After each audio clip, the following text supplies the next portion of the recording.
Uso o tempo de liderança do PSDB para repercutir, fazer um balanço desse 2015 e com os cenários para 2016. Lamentavelmente, este é um ano perdido na história do Brasil. Ano perdido por conta do sofrimento que ele acarretou em decorrência do desmoronamento da economia nacional.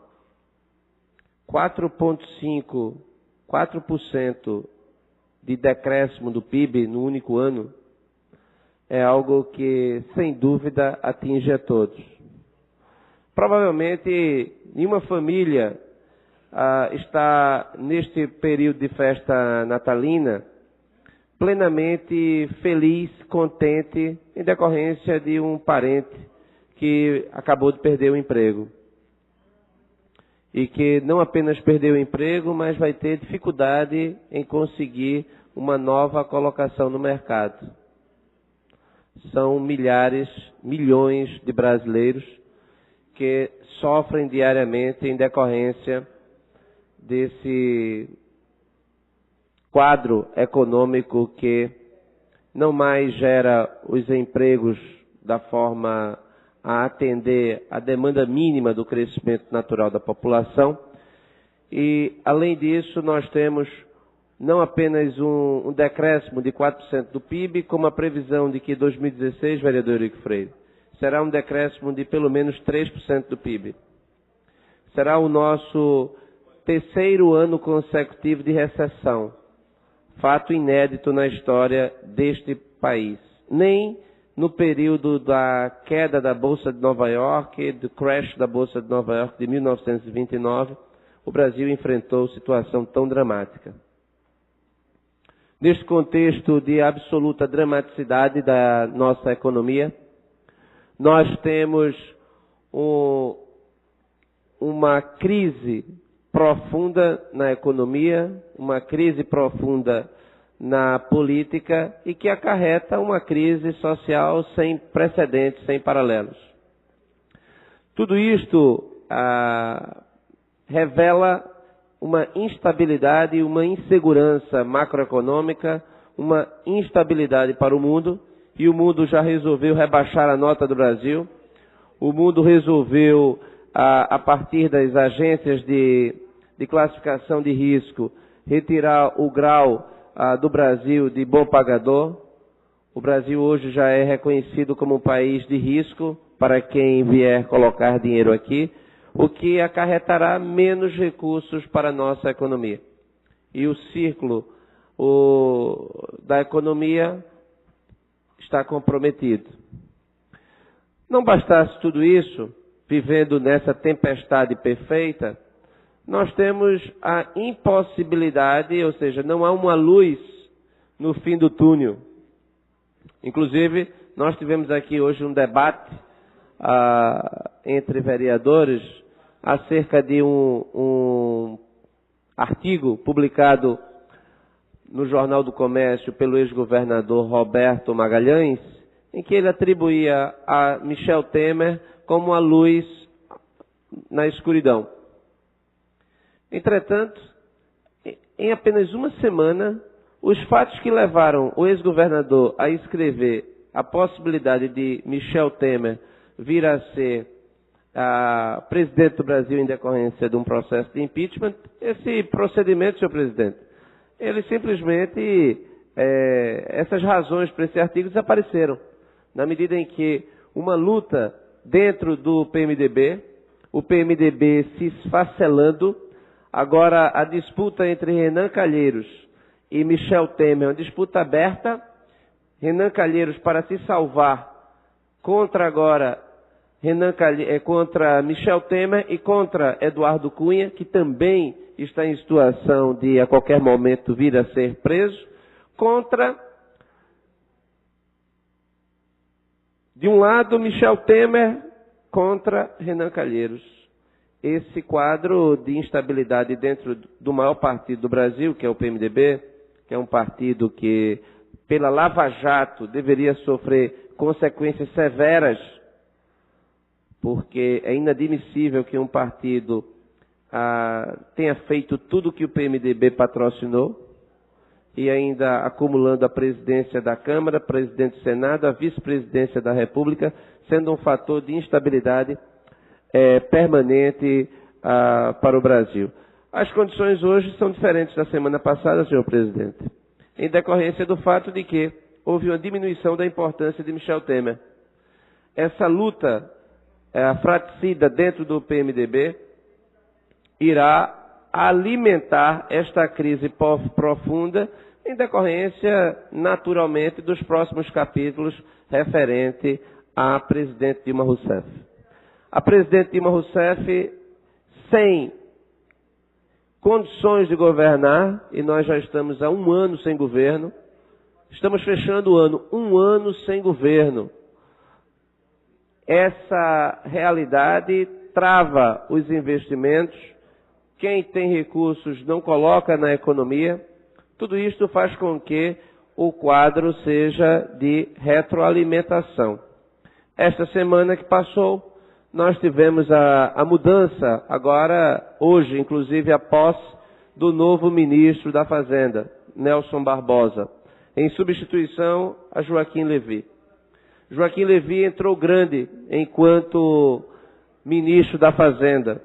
Joaquim Levy, em 1º de janeiro deste ano, era o grande fiador deste governo. Joaquim Levy era o homem que iria fazer com que todo o desmando da macroeconomia brasileira fosse sanado para que nós voltássemos a crescer. 1 ano de Joaquim Levy e o saldo é extremamente negativo. Joaquim Levy, que chegou grande, saiu extremamente pequeno. A cada dia, Joaquim Levy perdia relevância e saiu irrelevante. Saiu como se ninguém tivesse notado a sua presença. Isso revela o cansaço da população em um ministro da Fazenda que chegou com superpoderes e saiu absolutamente desmoralizado, como sendo, inclusive, o presidente que não conseguia aprovar nada, não conseguia convencer a própria presidente de que tinha razão, e foi o ministro que estava no lugar quando houve o rebaixamento do crédito do Brasil em relação ao mundo, tanto na S&P quanto na Fitch. Assume Nelson Barbosa.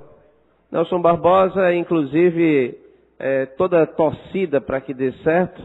Trata-se de um profissional competente, inclusive eu tive o prazer de ser seu colega em Nova York, quando nós fizemos o PhD juntos na New School, e acredito que Nelson Barbosa pode dar até uma maior nitidez ideológica a este governo, já que Dilma Rousseff nunca acreditou nas políticas neoliberais, tinha um ministro e ela desmoralizava o próprio ministro, que agora ela tem um ministro que é responsável, inclusive é um dos responsáveis pela chamada nova matriz econômica que levou o Brasil a essa situação de desespero que se encontra.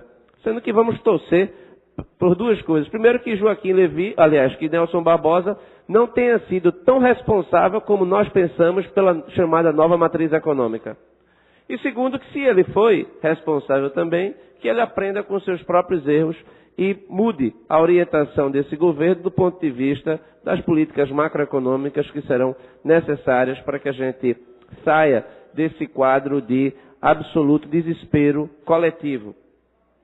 Acredito que se as 2 hipóteses, se elas se confirmarem, nós podemos ter, inclusive, um ministro que pode ter maior afinidade, maior relação de comunicação com a presidente da República e que seja competente enquanto esse governo dure. Porque também nós não sabemos quanto tempo este governo passará.